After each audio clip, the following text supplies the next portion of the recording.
గాక. కూడి వచ్చిన సంఘ బిడ్డలు, సానియా సంఘ కాపారి, విక్రాంబరంలో వచ్చిన దేవుని బిడ్డలు, దేవుని సంఘ కాపారి, అలాగే రాయగడలో వచ్చిన దేవుని బిడ్డలు, ఫేస్బుక్లో వాట్సాప్లో దేవుని వాక్యం ఆలగించిన ప్రతి బిడ్డలకి యేసు ప్రభు పేరట వందనాలు. అందరూ గట్టిగా దేవునికి స్తోత్రం. ప్రతి వారంలో మనం ఇక్కడ బైబిల్ తరగతిలోనికి కూడి వచ్చిందండి. మనం నేర్చుకున్నది మొదటి పీతరు పుస్తకంలో 1 అధ్యాయం నుండి కొన్ని విషయములు మనం నేర్చుకున్నాం. ఈరోజు కూడా మొదటి పీతరు 1 అధ్యాయము 13, 14, 15, 16 3 వాక్యాలు 4 వాక్యాలు చదవండి. మీ మనస్సును నడుము కట్టుకొని నిబ్బరమైన బుద్ధి గలవారై యేసుక్రీస్తు ప్రత్యక్షమైనప్పుడు మీకు సేవడు కృపా విషయమై సంపూర్ణ నిరీక్షణ కలిగి ఉండుడి. నేను పరిశుద్ధుడనై ఉన్నాను గనుక మీరును పరిశుద్ధులై ఉండుడని వ్రాయబడి ఉన్నది. కాగా మీరు విధేయులకు పిల్లలై మీ పూర్వపు ఆజ్ఞాన దశలో మీకుండిన ఆశలను అనుసరించి ప్రవర్తింపక మిమ్మల్ని పిలిచిన వాడు పరిశుద్ధుడై ఉన్న ప్రకారము మీరును సమస్త ప్రవర్తన యందు పరిశుద్ధులై ఉండుడి. దేవునికి స్తోత్రం. 13 నుండి మనము నేర్చుకున్నారు. నడుము ఏమండి, మనస్సుకి ఏమవ్వాలి, నడుము కాదు నేర్చుకున్నారు. ఇంకా 14, 15, 16 3 వాక్యములు. ఆ 4 వాక్యములు 3 విషయములు, గొప్ప విషయములు ఉంది. ఒకటి 13వ వాక్యములు నిరీక్షణ. మనకి హోప్ ఉంది. దేవుని బిడ్డలకి ఏముంది? ఒక హోప్, ఒక నిరీక్షణ కలిగి ఉన్నాం. స్తోత్రం. ఆ నిరీక్షణ ఉంటే జీవితం మారుతుంది. నిరీక్షణ ఉండిన బిడ్డలే జీవితం ఏమవుతుంది. కొందరు జీవితం మారలేని కారణం ఏమనగా వారికి ఏం లేదు. అది నేను చెప్పిన కదా, యేసయ్య చెప్పిన. యోహన్న గారు మొదటి యోహన్న పత్రిక 3వ అధ్యాయం 3వ వాక్యములో మీరు చదివితే మీకు మాట,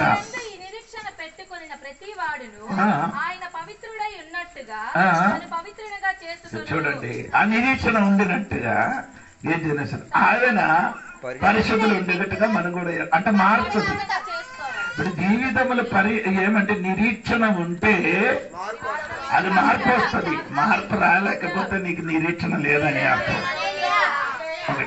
ఒకటి మనకేముండాలి? నిరీక్షణ. 2 ఒబైడియన్, అంటే విధేయత కలిగి జీవించడం. ఏంటంటే అర్థం అది మాత్రం అందరికి లేదు. ఏంటండి ఎందుకు అది లేదండి. స్తోత్రం. అందుకని ప్రోబలు పెరుగుతున్నది. అన్ని అధికారములకి మనం ఏం చేయాలి?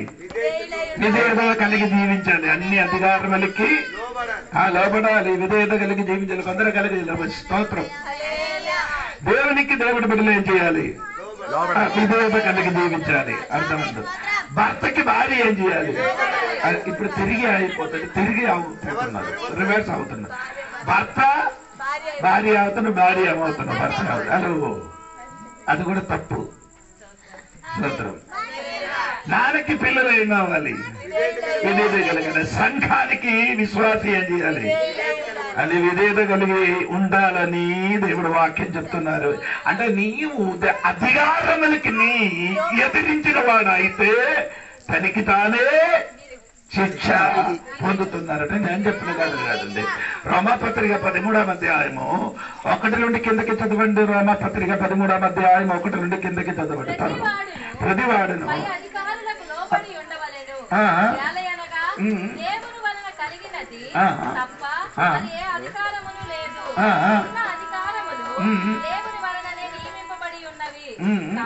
కాబట్టి అధికారమును ఎదిరించిన వాడు దేవుని నియమమును ఎదిరించుచున్నారు.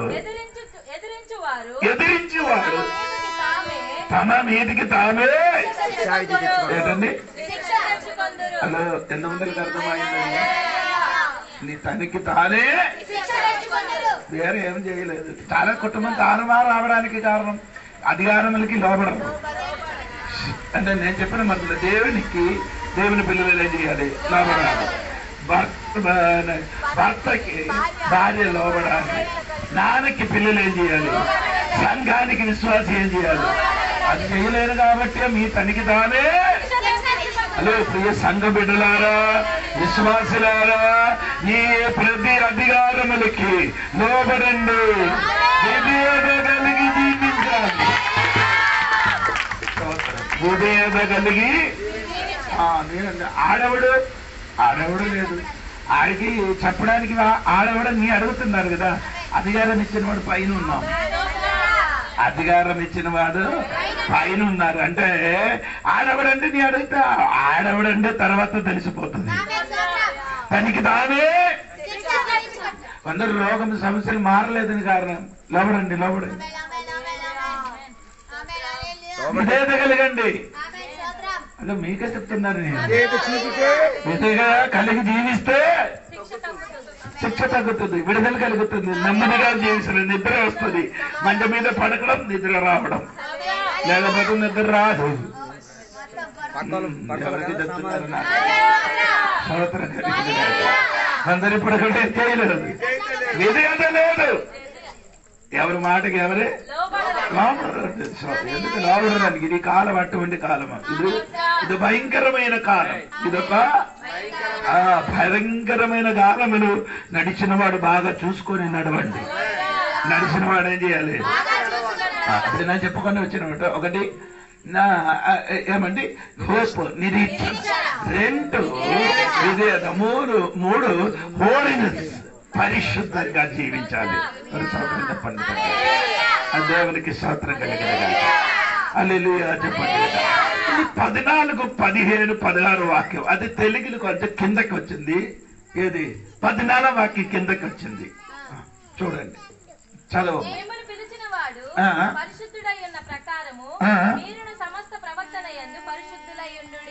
తర్వాత ఉందమ్మా, నేను పరిశుద్ధుడై ఉన్నాను కనుక మీరు పరిశుద్ధులై ఉండుడని రాయబడి ఉన్నది. తర్వాత కాగా విధేయులకు పిల్లలై పూర్వపు అజ్ఞాన దశలో. అంటే అదే మాట, అది పైకి రావాలి. ఆ పదం ఏది? అది పైకి రావాలి. పైకి రావాలి ఉన్నది కిందకి వచ్చింది. దేవునికి అది దేవునికి స్వతంత్రపడింది. మీకు ఏ కాలం అండి?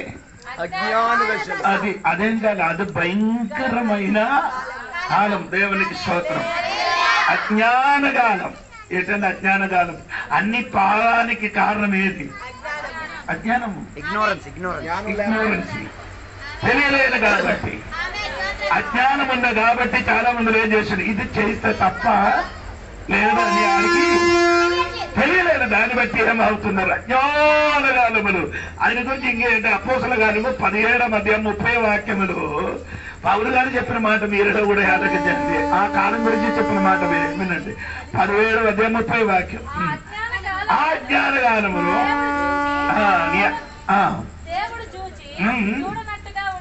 అంటే అజ్ఞాన కాలము. అదే దేవుడి బిడ్డలకి స్తోత్రము. అజ్ఞాన కాలం ఒకటే ఉంది. స్తోత్రం. చాలా మందికి అజ్ఞాన కాలంలో జీవిస్తున్నారు. కొందరు మారుమనసు పొందారు, బాప్తిసం పొందారు, కానీ ఇప్పుడు కూడా అజ్ఞానంగా జీవిస్తున్నారు. తెలియలేనినట్టుగా జీవిస్తున్నారు. బైబిల్ చెప్పుతున్నారంటే సంగమా, అది భయంకర పాపం. అజ్ఞానమే భయంకరమైన పాపము. అందుకని నీ జ్ఞానం తెచ్చుకో. ఏం చేయాలి? జ్ఞానం కలిగి జీవించాలి. స్తోత్రము. ఎఫెసీ పత్రాలు అలాగంటే ఒక మాట ఉంది కదా, అజ్ఞాన కాలంలో కాక దేవునికి స్తోత్రం. తెలియలేని వలన కాక జ్ఞాని వలన ఏం చేయాలి? నడుచుకోవాలి అని చెప్తున్నారు. స్తోత్రం. హల్లెలూయా. దేవునికి స్తోత్రం. ఒకటి అక్కడే అజ్ఞానము. రెండవది అక్కడ చెప్పిన ఒక మాట ఉంది, వినండి. రెండవది ఈ అజ్ఞాన కాలంలో ఏముంది? స్తోత్రం. Old way of thinking. Thinking, నీ ఆలోచన, నీ ఆలోచన, నీ దేవునికి స్తోత్రం కలిగిన ఆ జీవితములు కలిగిన ఏమండి? ఆశ. దేవునికి స్తోత్రం. ఆశ ఆశకి నీ ఏం చేయాలి? గతివించాలి. గుర్రములకేముంది? కళ్ళం ఉండినట్టుగా ఆసక్తి కూడా అందరికి ఏం లేదు. కళ్ళం లేదు, ఆశకేం లేదు. అందుకని ఆశ వదిలిస్తున్నారు. అంటే గుర్రం పరిగెట్టినట్టుగా. దేవునికి స్తోత్రం. అది నేను గలాతీ పత్రికలో చెప్పిన మాట. ఆశా నిగ్రహం సెల్ఫ్ కంట్రోల్ అంటే సెల్ఫ్ కంట్రోల్ అని కొందరికి ఏం లేదు. ఏది గుర్రములకు ఉండినట్టుగా కళ్ళము ఏం లేదు ఎవరికి, కొందరు విశ్వాసికి లేదు. స్తోత్రం. ఆశకి ఏం చేయలేదు, కంట్రోల్ లేదు. హలో స్తోత్రం. ఆశ మంచిదే, దురాశ అయితే చాలా ప్రాబ్లం. అత్యాశ కొందరికి ఏమంటే ఆశ ఉంది, ఆశ మంచిది అందరికి. ఇంకేక ఏం చేయకూడదు. కొందరికి ఇప్పుడు ఎక్కువ ఆశ కలిగిన కాబట్టి జీవితం తారుమారైపోతున్నారు అన్నమాట. రెండు సంగతి, ఒకటి అజ్ఞాన కాలం, రెండు ఆశ. దేవునికి స్తోత్రం. దాని గురించి పౌలు గారు చెప్పిన మాట ఎఫెసీ పత్రిక 2వ అధ్యాయం 1 నుండి 3 వరకు మీరు చదివితే అక్కడ 3 విషయములు రాయబడింది. అంటే వీళ్ళకి తక్కువ ఉన్నా కాబట్టి నేను చెప్పుతున్నా. ఒకటి మీరు చచ్చిన వారై ఉండగా ఆయన మిమ్మును క్రీస్తుతో కూడా బ్రతికించెను. మీరు వాటిని చేయించు వాయుమండల సంబంధమైన అధిపతిని, వాయుమండల సంబంధమైన అధిపతి సాతాను అనగా అవిధేయులైన వారిని ఇప్పుడు ప్రేరేపించు శక్తికి అధిపతిని అనుసరించి ఈ ప్రపంచ ధర్మము, రెండవది ప్రపంచ ధర్మము, ఈ లోక ధర్మం, ముడుపు నడుచుకొంటిరి. వారితో కలిసి మనమందరమును శరీరము యొక్కయు. మూడవది శరీరం. 3 శక్తి ఎప్పుడు మనకి ఎదురుగా ఉన్నాం. ఏదండి? ఒకటి వాయుమండలం, అంటే ఆయన వాయుమండలమే ఉన్నవాడు ఇప్పుడు సాతాను అని చెప్పేసి. ఒకటి సాతాను, రెండు లోకము అలాగే చెప్పండి, వే ఆఫ్ వరల్డ్. ఒకటి సాతాను, లోకము, 3 శరీరం. ఇది 3 నీకు శత్రువు. ఇది తెలుసుకోవాలి. ఏది? ఈ మూడింటిని తెలుసుకోవాలి. ఒకటి సాతాను, ఆడి క్రియలు తెలుసుకోవాలి. 2 లోకం, అంటే లోకములకు ఒక సిస్టమ్ ఉంది. Ways of this world. ఈ వరల్డ్కి ఏముంది? ధర్మం ఉంది, ధర్మం ఉంది, ఒక పద్ధతి ఉంది. దాని ప్రకారంగా దేవుడి బిడ్డలు ఏం చేయకూడదు, నడవకూడదు, జీవించకూడదు. ఎలాగా అర్థం అవ్వలేదు. ఇప్పుడు మీరు చూసినప్పుడు ఇప్పుడు మనమందరూ కట్టింగ్ చేయడానికి వెళ్తున్నారు. ఇక్కడ కొందరు ఇప్పుడు కట్ చేసినప్పుడు ఎందుకంటే తెర కట్టిన పిల్లలు కట్టింగ్ చేసిన మీరు చూసారా? పైనాపిల్ వెళ్ళిన కట్టింగ్. పైనాపిల్ అంటే మీకు అర్థం? పనస పండు. అనస పండులు ఎలాగ ఉంటా అలాగే ఉన్నారు పండు. ఇదేది సిస్టమ్? ఇది లోక సిస్టమ్. హలో, దేవుడు సంగమ నీ చెయ్యనే ఈ డెకరేషన్ అంటే ఇదన్నీ శరీరం కోరుండ. ఏదంటే చెప్తున్నా, కోరుండ, పువ్వులు కట్టడం,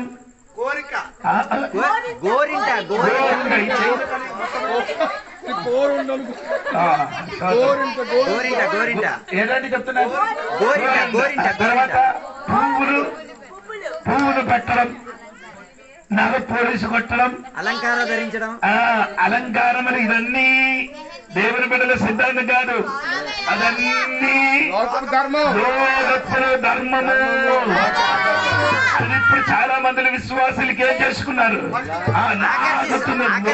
విశ్వాసులకి ఏమవుతున్నారు, యేసయ్య మమ్మల్ని లోకము నుండి ఏర్పరచుకున్నారు. మళ్ళీ అక్కడికే దేవుడు వచ్చారు. దేవుడు ఎక్కడ లోకములను ఏర్పరిచి లోకములు ఇచ్చారు. లోకం నీలోనికి రాకూడదు. లోకములు మనం ఉండొచ్చు కానీ లోకం మనలోనికి.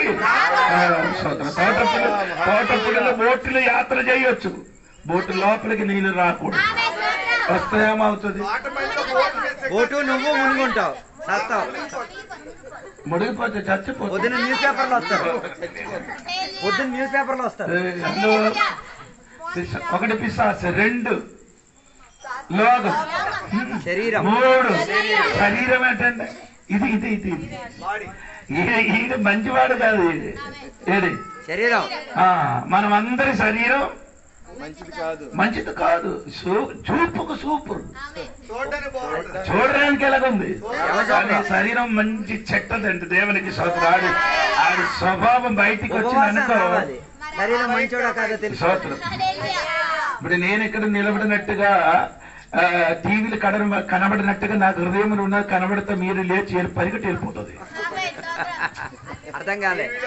ఇప్పుడు అయ్యగారు ఇలాగ ఉన్నట్టుగా హృదయంలో ఏమున్నదో టీవీ స్క్రీన్ లో కనబడుతుంటే అది నేను ఎప్పుడు ఎందుకు టీవీ ఎందుకు? మన బైబిల్లో ఉంది, మోసకి దేవుడు చెప్పని నీ చెయ్యే చేయాలి. నీ రొమ్మును పెట్టుకో. పెట్టినప్పుడు ఏమైంది? బాకీ అందరికి తెలియదు, మన పిల్లలకి తెలుసు. సరే, చెయ్యి ఏమైంది? లోపల ఏముంది? లోపల కుష్ఠవ్యాధి ఉంది. గుండె లోపల ఉన్నదే బయట వచ్చింది. దేవునికి దేవుడు చెప్పాలా మరి? చూపించాలి. రెండవది, నీ చేతులు ఏముంది? కర్ర. కర్ర ఉంది. ఎన్ని సంవత్సరం ఉంది కర్ర చేతులు ఉంది? 40 సంవత్సరం. 40 సంవత్సరము ఆయన ఎక్కడ ఉండి వారు? లేదు, మిద్యానులు కాదు. ఈ మిద్యానికి ముందు 40 సంవత్సరం ఎక్కడ? ఐగుప్తు దేశంలో. ఎక్కడ? రాజకోటలో ఉండేవారు. అక్కడ నుండి పరిగెట్టి ఎక్కడికి వచ్చారు? ఎడారిలోకి, మిద్యానులకు వచ్చినప్పుడు ఆడి చేతులకు ఒక కర్ర దొరికింది. 40 సంవత్సరము నుండి పట్టుకొని తిరిగినా ఆ కర్ర ఏం చేశారు? దేవుడు చెప్పగా కిందకి, అదే నీలో ఉన్నంత కిందకి పడేసండి. మోస చేసినట్టుగా మీరు కూడా పారిపోతుంది. అందుకని ఇక్కడే ఇప్పుడు ఎవరు ఇక్కడ పడేసకూడదండి. మనం వెళ్ళిపోయిన తర్వాత ఇంటికి వెళ్ళింది చెయ్యి. మనం ఎవరు ఉండరు. మోస చేతులు ఉన్న కర్ర కింద పడేసినప్పుడు మోస ఏం చేశారు? పారిపోయాడు. ఎందుకన్నా నీ పారిపోతున్నారు? నీ చేతులు 40 సంవత్సరములు ఉంటే ఆ కర్ర చూసినప్పుడు కర్రయా కాదు, ఇప్పుడు కర్ర కాదు. రూపం మారింది.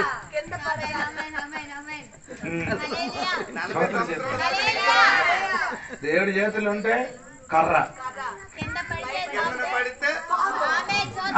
అంత చెప్పిన మన విషయం అది కాదు. అందుకని అది వ్యాఖ్యానించింది. ఇలాగ వ్యాఖ్యానిస్తే మీకు తగులుతుంది. అందుకని కొందరు చెప్తున్నారు, అయ్యగారు చెప్పిన వాక్యం మొత్తం తగలడానికే చెప్తున్నారు. అయ్యగారు చెప్పినప్పుడే తగులితే బాగుందంటే దేవుడు చెప్పినట్టు పాము అయితే ఇంకేంటి? నేను చెప్పినట్టే తగులుతుంది, దేవుడు చెప్తే కట్టి చేస్తాడు. ఏదో కావాలంటే మీరే చూసుకో. అయ్యగారి దగ్గర బాగోవాలని ఇష్టం లేదు. దేవుడు మంచిదా, దేవుడు కట్టికైనా మంచిదా? అది మీరే. అది ప్రియ సంగమా, చేతులు ఉన్న కర్ర ఏమైంది? కిందకేశారు. అప్పటి వరకు పాము కాదు, కర్ర కిందకేసినప్పుడు ఏమైంది? అది చూసినప్పుడు మోస ఏం చేసింది? దేవుడు చెప్పిన పరిగెట్టదు. ఎందుకని పారిపోతున్నారు? లేదండి, లేదు. దీనికి దేవుడు అక్కడ నేర్పిస్తున్నారు. ఎందుకంటే అక్కడ కూడా ఇది కూడా చెప్పలేకపోతే అయ్యారు చెప్పారు, కర్ర కింద వేసి కర్ర అయిపోయింది, అది కింద పడేసిన పాము అయిపోయింది. అది చెప్పేసి మాత్రం కాదు, అది కూడా ఒక ఆత్మీయ అర్థం కూడా ఉంది. స్తోత్రం. అప్పుడు దేవుడు ఈయనకి ఎక్కడికి పంపించడానికి రెడీ అవుతున్నారు? ఐగుప్తు దేశములకి పంపించడానికి దేవుడు రెడీ అవుతున్నారు. స్తోత్రం. అందుకే దేవుడు అక్కడికి పంపించిన మునువే దేవుడు ట్రైనింగ్ చేస్తున్నారు. ఇతనికి ఏం చేస్తున్నారు? ట్రైనింగ్ చేస్తున్నారు. ట్రైనింగ్ లో మొదటి ట్రైనింగ్ చెయ్య, రెండవ చేతులున్న కర్ర. స్తోత్రం. అది కింద పడేసిన వెంటనే దేవుడు చెప్పినాడు, పరిగెట్టద్దు. ఏం చేయాలి? ఆ తోక పట్టుకోనమని చెప్పాడు. ఏం పట్టుకోవాలి అంటే, ఐగుప్త రాజులైన ఫరోను తల మీద ఏముంది? ఒక పాము కిరీటం ఉంది. ఆ కిరీటంలో ఏముంది? పాము. నేను అక్కడికి పంపించిన మునువే ఆ శక్తి మీద నీకొక అధికారం ఇచ్చి నిన్ను పంపిస్తున్నాను. దేవుడు నిన్ను ఏదు దేశములకి సువార్త కోసం పంపిస్తే ఆ దేశములు ఉన్న శక్తి పైన ఒక అధికారం ఇచ్చి దేవుడు నిన్ను పంపిస్తున్నాడు. ఆ అధికారం ఇవ్వకుండా నిన్ను దేవుడే చెయ్యను. పంపించిన దేవుడే.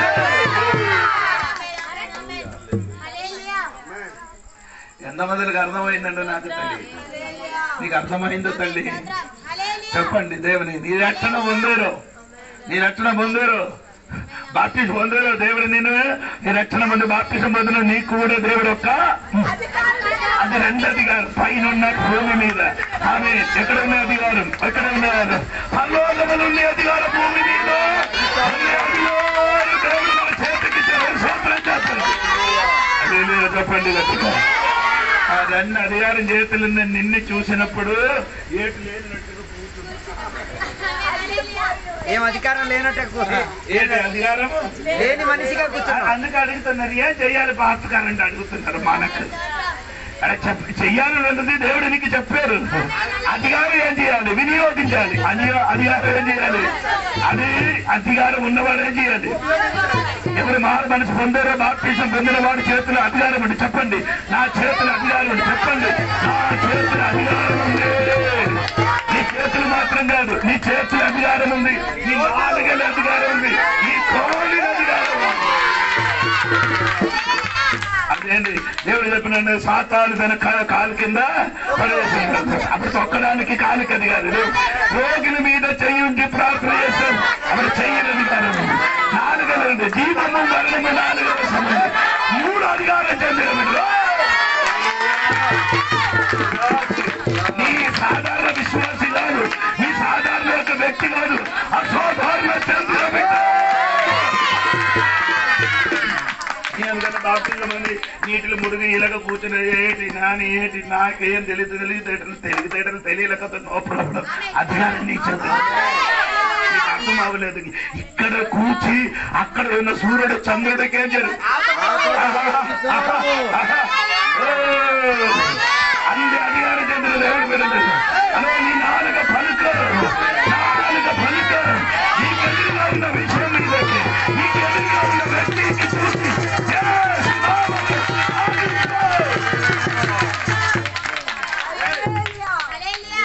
అది మనం చెప్పరు.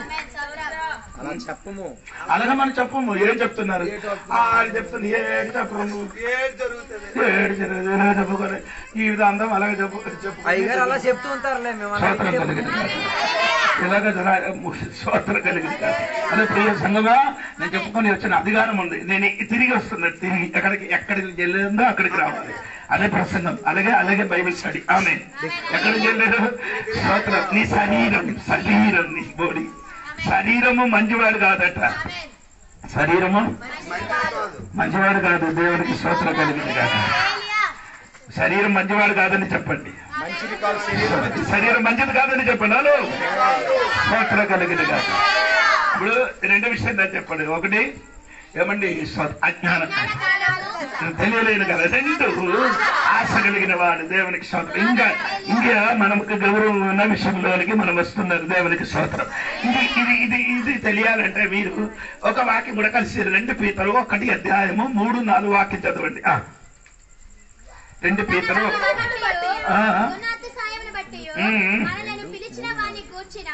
అనుభవ జ్ఞానము మూలముగా ఆయన దైవ శక్తి జీవమునకును భక్తికిని కావలసిన వాటన్నిటిని మనకు దయచేసినందున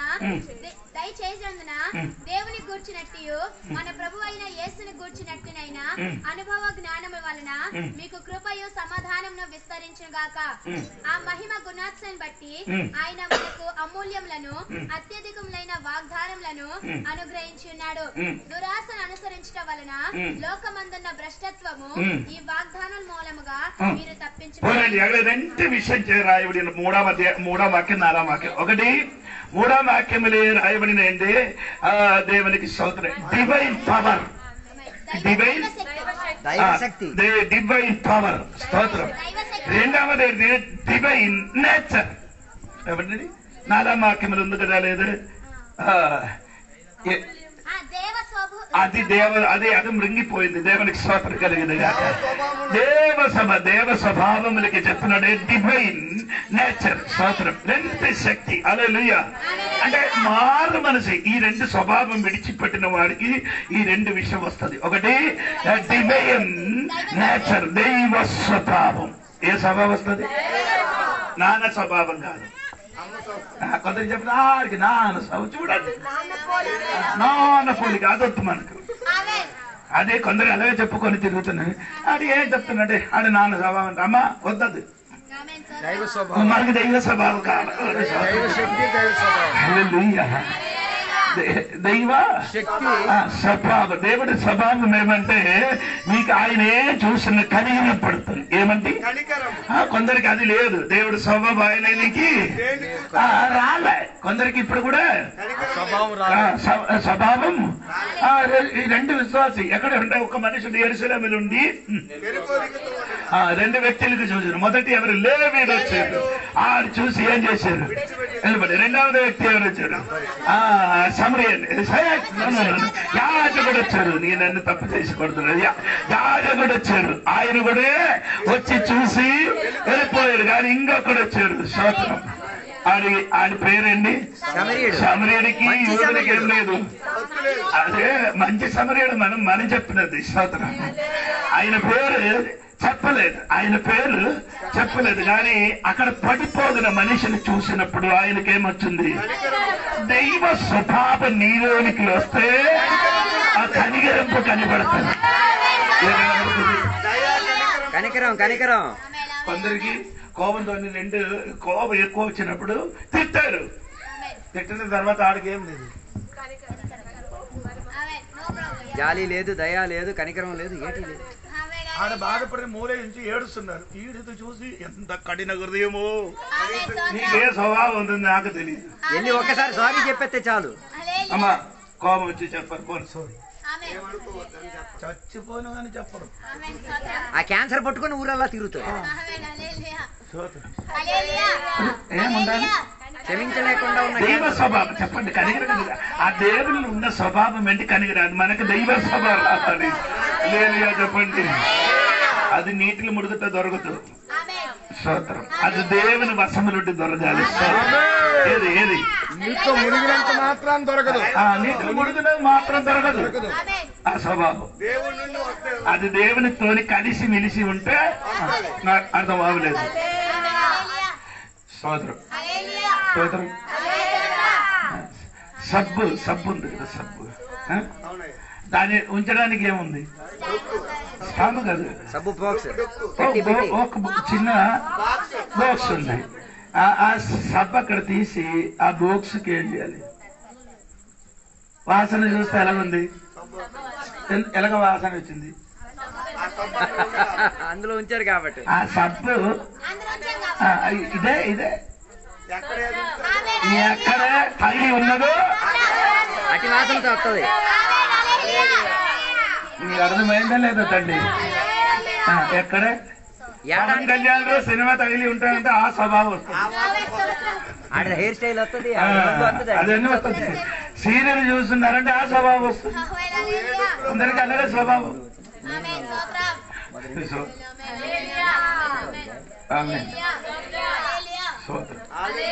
ఇవన్నీ మారాలంటే ఇది మొత్తం లేదు చెప్పలేదు. దైవ స్వభావం ఉన్నవాడికి దేవుడి పవర్ ఉంది.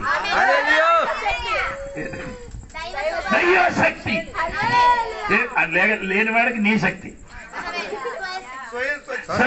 స్వశక్తి. హలో నేను చెప్పిన విషయం విడిచిపెట్టు కాదండి, విషయంలో నిలబడి చెప్తున్నాను. దేవుడి స్వభావము చెందిన బిడ్డలకి ఏముంది? దేవుని శక్తి. దేవునికి స్తోత్రం కలిగింది. ఈ కాలంలో దేవుడి స్వభావం లేదు కాబట్టి సంఘ బిడ్డలు లేదు, శక్తి లేదు.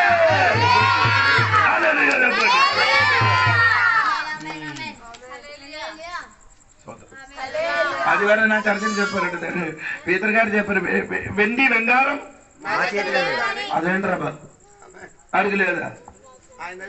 లేదు 3,000 విశ్వాసించి పాస్టర్ గా ఉన్నవాడి చేతులు ఏం లేదు. 3,000 మందికి బాప్టిస్ట్ ఇచ్చారు కదా. అప్పుడు ఆయన 3,000 సంఘానికి ఆ పెద్ద పాస్టర్ గారి చేతులు ఏం లేదు. 6,000 సంఘస్థులు ఉన్న చేతిలో వెండి వాళ్ళ పాటల్లో కూడా వెండి బంగారం. ఈ ఇంటికి వచ్చినప్పుడు కంపు అటువంటి ఇంటికి వెళ్ళారని ఎప్పుడైనా ఇంటికి వచ్చినప్పుడు కంబట విశ్వాసులు ఇంటికి వస్తే అటువంటి ఈ వాక్యం చెప్పడం అంటే అటువంటి వాడు ఇంటికి వెళ్ళలే.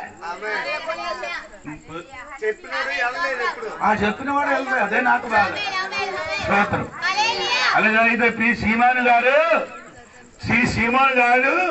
చర్మగారైన తోలు వ్యాపారం చేసిన సీమోను ఇంటిని కొంతకాలం చేశారు, కాపురం చేశారు.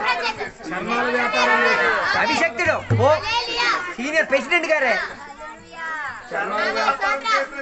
ఇంట్లో కొంతకాలం జీవించాడు. ఎవరు? మొదటి అపోస్తలులు.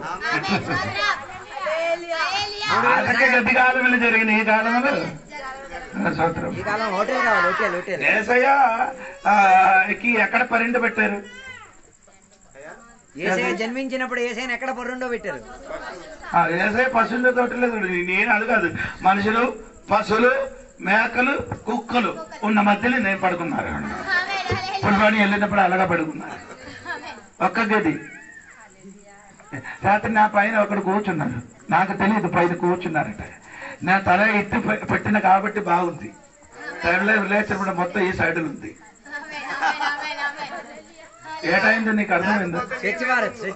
ఎట్టి తిరిగిన అనుకో. ఏది కూర్చున్నారు నా పైన. ఏసయ్య ఎక్కడ మాత్రం ఉండిపోయేది. పశువులతో శాలలు నేనే పడుకున్న చోట చూసుకుంటే దానికంటే ఇప్పుడు కాదండి. కొన్ని సంవత్సరాలు బానే ఇప్పటికి కొంచెం మారింది. 2-3 గదులు అయింది. చెప్పిన మాట అంటే స్వభావం రావాలి. దైవ స్వభావం వస్తే దేవుడు సత్యం. ఈ దినంలో దేవునికి స్తోత్రం. అర్థం సంఘ బిడ్డల జీవితంలో ఏ స్వభావం రావాలి? అమ్మ స్వభావం వద్దు, నాన్న స్వభావం వద్దు, ఊరు వాళ్ళ స్వభావం వద్దు, దేవుడి స్వభావం వద్దు. ఆ స్వభావములకి సంఘము వచ్చి తీరాలి. దేవునికి స్తోత్రం కలిగి. ఓకే, దేవునికి స్తోత్రం కలిగిట కాదు. అంటే ఇక్కడ 14-15-16 వాక్యములు రాయబడిన వాక్యం ఒకసారి కూడా 15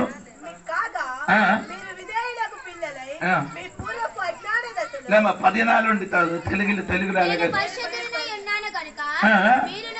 అదే నేను ఎలాగ ఉంది. ఇది ఎక్కడి నుంచి తీసుకొని వచ్చి రాశారు ఈ పదం? లేవియాకాండం 19వ అధ్యాయం 2వ వాక్యం చూడండి.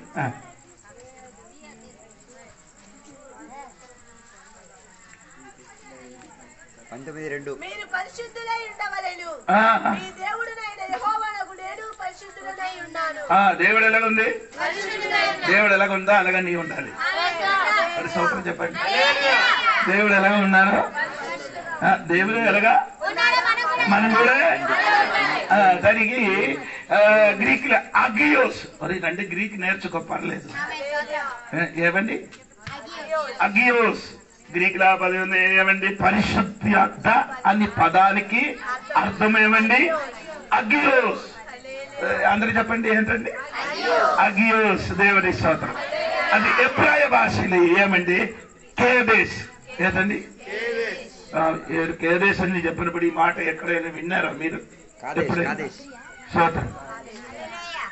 అది యోసేపు గ్రంథంలో 20వ అధ్యాయం 7వ వాక్యములో ఆశ్రయపు నగరం పురం ఆశ్రయపు పురం కాదేశ్ ఆశ్రయపురాల్లో ఆశ్రయపు పురములు ఒక నగరం.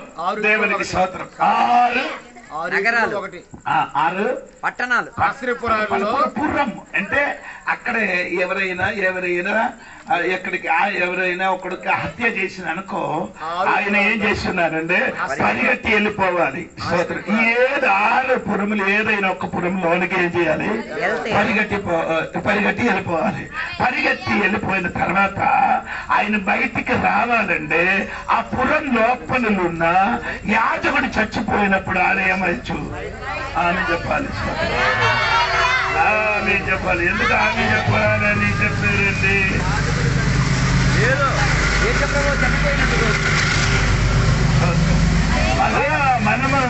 మనమందరికి మహాయాజకుడు మన కొరకు ఏమైంది? వెళ్ళిపోయారు. సిలువను మరణించిన కాబట్టి ఇంకా పురం లోపల ఉండకుండా బయటికి రా.